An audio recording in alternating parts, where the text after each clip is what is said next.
kasal po ba kayo nito ni Sir Mark Anthony Cornelia? Hindi po, sir. Hindi. Mga ilang months na po ba kayo magkasama, ma'am?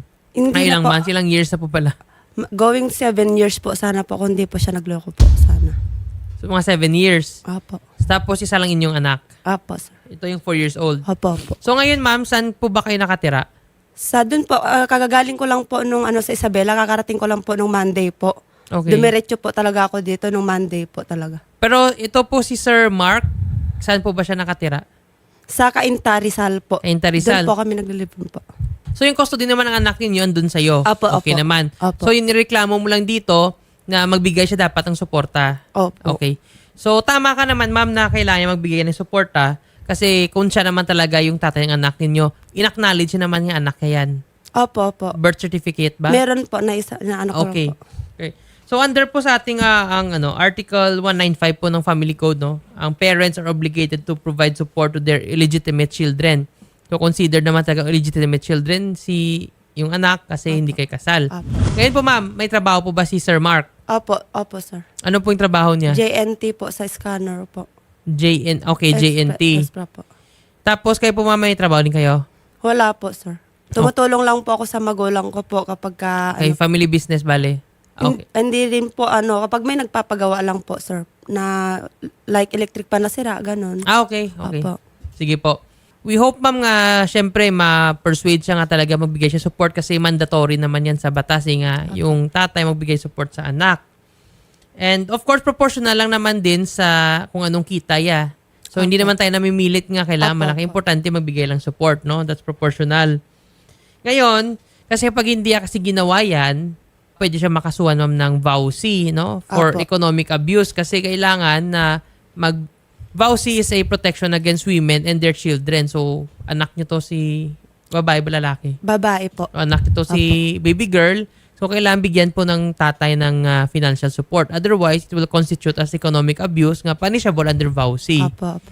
Kailan po ba huling nagbigay ng sustento at magkano po ang naiabot sa inyo ni Sir Mark Anthony? Nung July po kasi wala na po nung nagloko po siya simula po nung November po. Last year? Opo.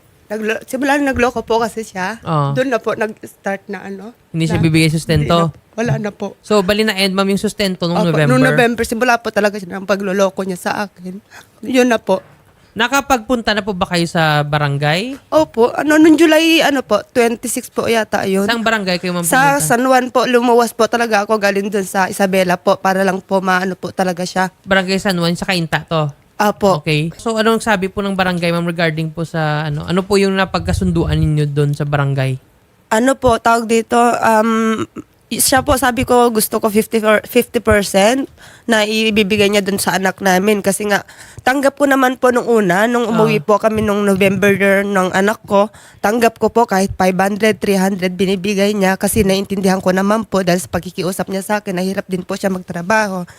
Ayun po, tinanggap ko po hanggang sa wala na po talaga ako nakukuha kaya lumuwas po ako ng July. Dumiretso po ako dun sa barangay. Pinatawag po siya. Ang sabi niya, hindi naman daw po niya kaya ang 50%. So, tinanong po ng barangay kung magkano po ang kaya niya.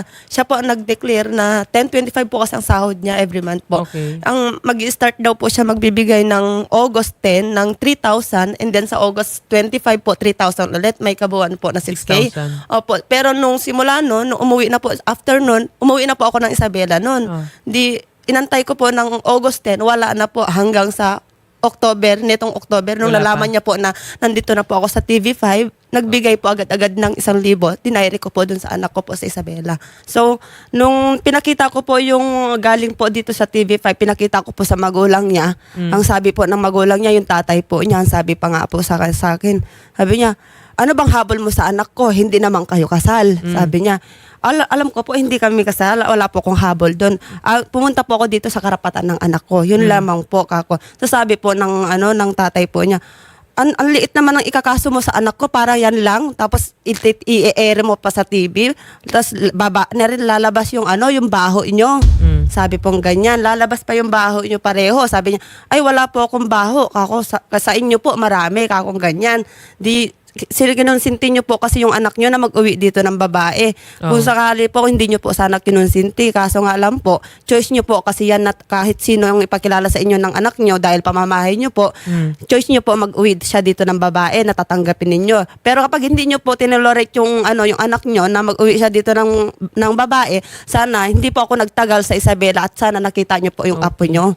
Ganito yun, ma'am. So, most likely, ma'am, kasi siguro yung tatay po ni Sir Mark Anthony. So, wala naman sila masyadong alam sa batas. Kaya kinaklaro Opo. namin, ma'am, na legal obligation talaga yan ni Sir Mark Anthony po na bigyan sustento yung anak ninyo. Opo. Kasi in-acknowledge siya nga yung tatay ng anak Opo. ninyo.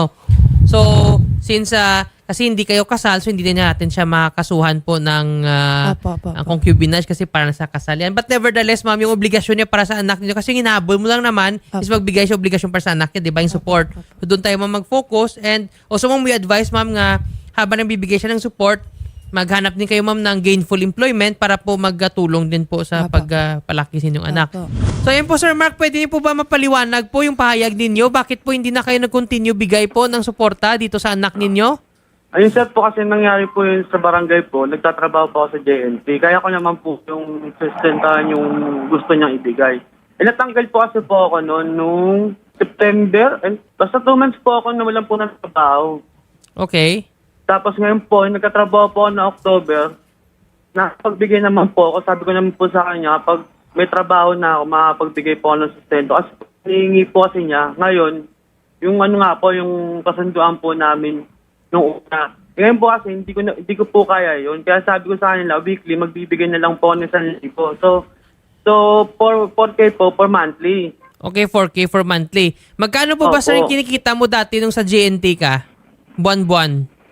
Ano lang din po, resale rate lang din po. Di ba- Depende po kasi sa OT po namin eh. Ang sabi niya po doon Sa sa paso, eh. 13,000 sa barangay po. Ang pinakamalaki 13 to 14,000. 13 to 14. Okay. Ngayon ba, Opo. sir, napahinante ka, sir, mga magkano? Sir, estimate mo yung monthly Eh ngayon mo. po kasi, ang weekly ko lang po, 3,000 po.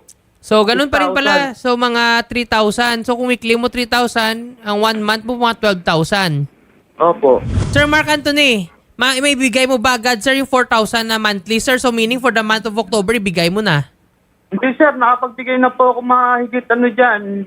Mahigit 2,000 po ngayong October po. Magkano ba nabigay nitong Kung October? kahapon po, yung Lunes po, 1,000. Tapos nung tumawag po ako, 500, ganun To po. 2,000. Opo, lagpas po, mga 2-3, ganun. 2-3. Okay.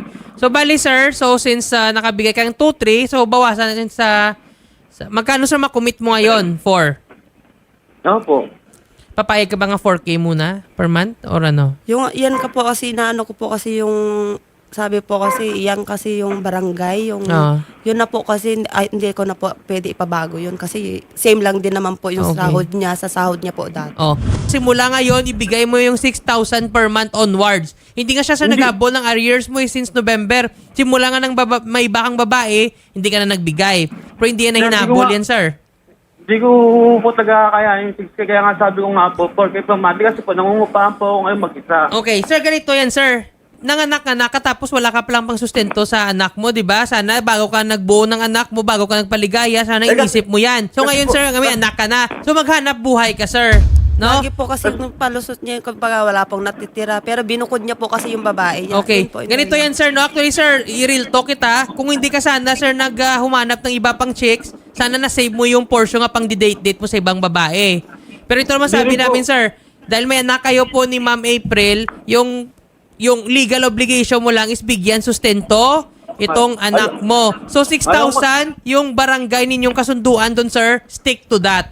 Hindi na, pasalamat kasi sir, di ka na nga sinisingil nung November, December, January. Yung mga previous months, sir, nga dapat sustentuhan mo, hindi na nga siningil sa arrears eh. Dapat nga may interest pa yan eh kung sa korte to. Eh ngayon, sir, for peaceful amicable settlement na nga lang, sir, sinasabi nga lang dito, Ma'am April, this October, 6,000 and onwards. Yun na nga lang sir hiningi eh. Mamili ka na lang, sir. Magba-vowsy, kasuhan ka vowsy, matatanggal sa trabaho mo, makukulong ka pa, or ibigay mo na sustento sir na 6,000. I know you can, sir. kung may gusto, may paraan. Pag ayaw, dami mong dahilan. Kasi nung ginusto mo nga mang babae nga, nagawa mo ng paraan eh. 'Di ba? Nakapag-date ka pa. Ngayon, usapang about sa inyong anak na mismo ni Ma'am April, hindi mo magawa ng paraan para magbukod ka ng 6,000 kaya ko naman monthly. paparaan niya Paano naman po yung ako? Ay, sir, problema mo na yan, sir. Paano mo buhayin sarili mo? Kung kaya mo nga, sir, maghanap ng babae, magumawa ng anak, di ba? Tapos wala ka plang sustento sa anak. Tandaan mo, sir, Article 195,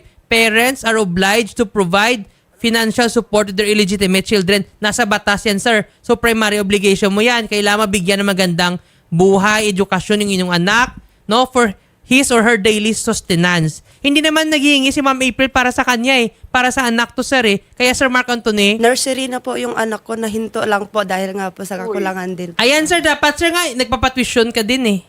Nursery Diba? na po. So, Hinto anyway, lang. Sir Mark, kung ano man yung sabihin mo nga para sa buhay mo, it's up to you paano mo yung buhayin sarili mo. Basta, what is for your child, sir, ibigay mo na. So, mag-save ka. Either mag-fasting ka dyan, mag-diet ka, bahala ka, or tanggalin mo yung pangbababae mo. It's up to you. Basta, yung 6,000 naging commit mo, ibigay mo. Otherwise, sir, ma'am, itong October, ma'am, pag hindi ibigay 6,000, ma'am, ikaso na natin to Bausi, ma'am. Sige Kasuhan po. natin Apo, sige. para sa korte, petition for support at the same time, Bausi, mapilitan talaga siya korte na maghatol. Ngayon, try natin kausapin siya sa mabuting usapan para walang kasuhan. Kung ayaw niya mag-agree dyan, problema na din ni Sir Mark yan. Ang Ma'am Teresita Rombano, ang Ma'am, magandang hapon po. Ang Ma'am, confirm na po namin, so pumunta na po dyan si Ma'am April at saka si Sir Mark dati sa inyong tanggapan. Opo. Okay, so confirm namin, Ma'am, nag-commit na po si Sir Mark na 6,000 per month. Bali, 3,000 per cut-off yung ibibigay niya po na sustento para sa anak nila. Oo, nagkaroon na ng kasunduan, sir. Ayan, sige. Nagkaroon na. Ayan. Nagpirma na sila eh. Ayan, mabuti. At least narinig po namin na confirm. So, ayan po ma'am, confirm. Maraming salamat po ma'am Teresita for the confirmation. Okay. Sige po. Sige, sir. Ayun, balita namin, ma'am, may kakasal na dapat kayo nito kaso inunay pa yung babae. Opo. O, di ba? Ikaw napakawalang hiya mo naman, Sir Mark, no? December po Nung sana. kakasal, hindi po kami... Ayan po, may mga wedding ring. May wedding ring kayo? Opo, opo. Ayan po, ayan no? Nag-propose Kita mo, po siya Anthony. February. Kasi nagpapano nga po ako na no more sana all. Kasi nga po February 14, Okay. Valentine's. And then sabi ko, ako po nag-ano sa akin, sabi ko sa kanya, magpakasal na tayo. Kako sa Aha. kanya, sinabi ko. So, nag-order po ako. Ako po yung nag-order dyan sa Sing Sing na yan. Okay. Pero siya po ang nagbayad. Ang sabi ko, magpapakasal na tayo. Sabi ko, sige. Sabi niya, ayan na, bayaran mo na. No, wag na, no more sana all na. Sabi niya sa akin. Tapos ako po mag-isa, naglakad lahat ng papeles po namin. Okay. Tapos inaantay na lang namin ng December 8 para maikasal kaso November 27. Nalaman ko nga po na inuwi niya na yung babae niya. Wala na po, hindi na po kaya nakabirk ng anak namin.